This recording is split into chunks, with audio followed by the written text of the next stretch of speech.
Today's story focuses on a major escalation in United States, Venezuela. Relations as former President Donald Trump has publicly demanded that Venezuela repay the United States and U.S. companies for oil assets that were seized by the Venezuelan government in past decades, using this demand to justify a new and aggressive blockade strategy aimed at pressuring President Nicolas Maduro's regime. To understand why this moment matters, we must first look at the historical context. Beginning in the early 2000s, Venezuela, under socialist leadership, nationalized vast portions of its oil industry, taking control of assets previously owned or operated by U.S. energy companies such as ExxonMobil and ConocoPhillips, moves that were framed by Caracas as acts of economic sovereignty, but were viewed by Washington as illegal expropriations that violated international investment agreements. Over the years, these disputes resulted in arbitration cases, partial settlements, frozen assets, and lingering financial claims, many of which remain unresolved today. Trump's current position is that these past seizures represent unpaid debts that Venezuela still owes to the United States and its corporations. And he argues that economic pressure, including naval enforcement and trade blockades, is a legitimate tool to force compliance.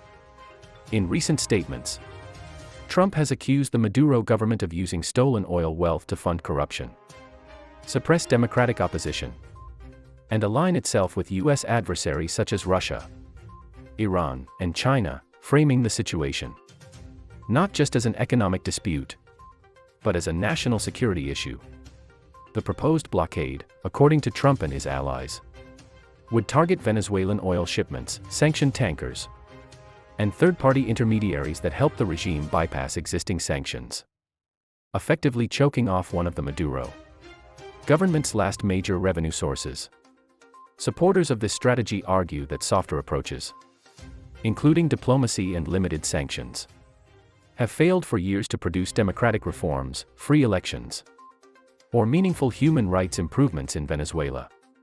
And they claim that stronger measures are necessary to force real change. Critics, however, warn that a blockade risks escalating tensions in the region, harming ordinary Venezuelan citizens, and potentially violating international law if not carefully structured under multilateral frameworks. They also point out that previous sanctions have contributed to shortages of food, medicine, and fuel, exacerbating a humanitarian crisis that has already driven millions of Venezuelans to flee the country. Trump's response to these concerns has been blunt. He argues that responsibility lies squarely with Maduro's government, not with U.S. policy, and that allowing the regime to profit from oil while ignoring its obligations sends the wrong message to authoritarian leaders worldwide. He has also emphasized the domestic political angle, portraying his stance as a defense of American workers, American companies, and American energy interests, particularly at a time when global energy markets remain volatile and geopolitical competition over resources is intensifying.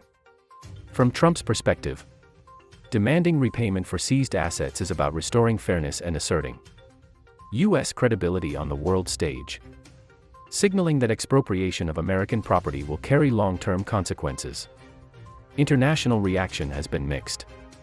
Some U.S. allies in Latin America quietly support tougher pressure on Maduro, but remain cautious about overt military or naval involvement, while others urge renewed negotiations and humanitarian exemptions. Meanwhile, Venezuela's government has rejected Trump's demands outright, calling them imperialist threats and insisting that nationalization was lawful under Venezuelan law, even as it seeks alternative buyers and allies to keep oil exports flowing.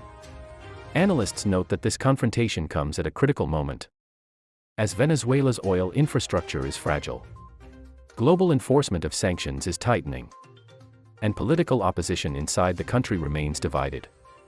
Whether Trump's hardline approach would lead to negotiations, regime change, or further isolation remains uncertain.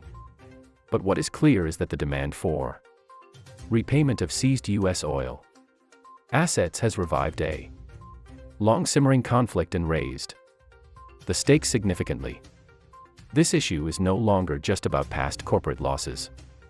It is about power, precedent, and the rules governing international economic behavior in an increasingly polarized world.